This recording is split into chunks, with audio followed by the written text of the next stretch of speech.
Hi friends, hi అందరికీ. ఈరోజు mutton పులుసు అండి.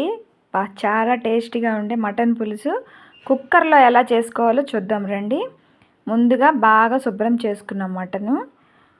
ఇది మనం కుక్కర్లో వేసేసి ఉంచాను నేను.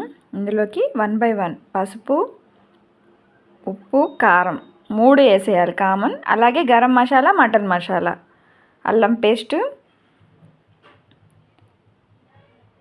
మిరియాల పొడి, ఇప్పుడు వేసింది మిరియాల పొడి, ఇంకా ఉల్లిపాయ, పచ్చిమిర్చి, టమాటా, ఈ 3 కూడా కామనే కదా.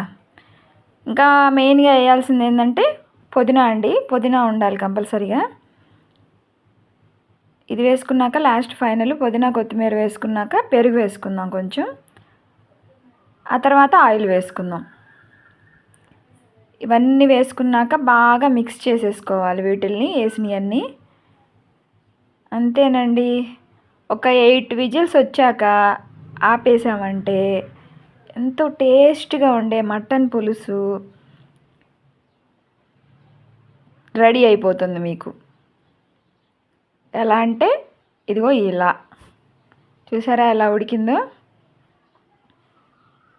ఇలా ఇలా మటన్ పులుసు మీకు రెడీ. గిన్నెలోకి తీసేసుకోవడమే. ఇంకా ఏం వేసే పని లేదండి. ఫస్ట్ మీకు చూపించినయే నేను వేసింది. కాకపోతే మటన్ ఉడకాలంటే చాలా టైం పట్టిద్ది కాబట్టి ఒక 8 విజిల్స్ పెట్టుకోండి. ఉడికేటప్పుడు కావాలంటే కొంచెం వాటర్ వేసుకోండి. నేను వేసాను. నచ్చితే ఒక లైక్ చేయండి. Thank you.